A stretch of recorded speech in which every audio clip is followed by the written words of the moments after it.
D'ici 2025, ce sont de 20 000 à 30 000 nouveaux lits qu'il faudra dans des maisons de repos en Belgique pour faire face au papy-boom.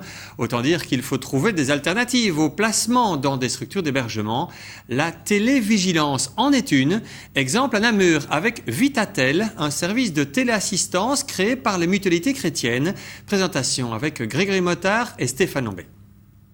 Des battements de cœur et les jambes qui se dérobent. D'accord, madame. Eh bien, écoutez, si vous voulez, je vais appeler tout de suite le médecin, le docteur Wilson, madame. C'est ça, oui. Sœur Marie-Thérèse a 101 ans. Elle vit aujourd'hui dans un appartement avec sœur Monique. En cas de problème, elles peuvent faire appel à Vitatel, un service de téléassistance 24 heures sur 24.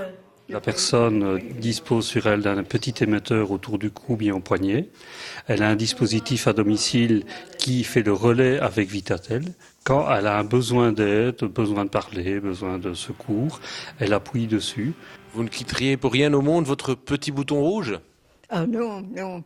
La nuit, je mets tout à côté sur mon lit. Et comme je ne remue pas beaucoup, j'aurais facile si je me sentais malade. On a déjà fait l'expérience et qu'elle était tombée, qu'on n'entendait pas et qu'on était ici. Elle était tombée dans sa chambre. Alors ça aide quand même. Alors vous, personnellement, ça vous aide aussi pour pouvoir sortir, faire des courses en toute tranquillité ? Oui, bien sûr. Aujourd'hui, Vitatel, qui couvre la communauté française, reçoit 900 appels par jour. 13 000 personnes et 40 000 aidants proches bénéficient de ce service qui ne coûte que 5 à 10 euros par mois.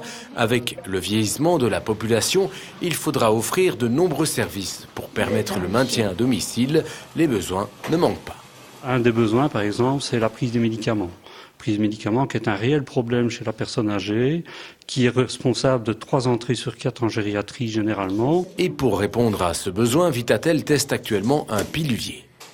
Un pilulier, c'est un carrousel électronique dans lequel une infirmière prépare les médicaments pour la semaine, qui est programmé à chaque moment où on doit prendre le médicament, qui distribue le médicament et qui sonne et qui rappelle à la personne qu'il est l'heure de prendre son médicament. Si la personne n'actionne pas un mécanisme, nous sommes avertis à la centrale que la personne n'a pas pris son médicament. 75% des personnes qui passent par Vitatel font appel à ce service après un accident. D'où l'importance d'installer préventivement la téléassistance chez les personnes potentiellement à risque, histoire de pouvoir rester le plus longtemps à domicile.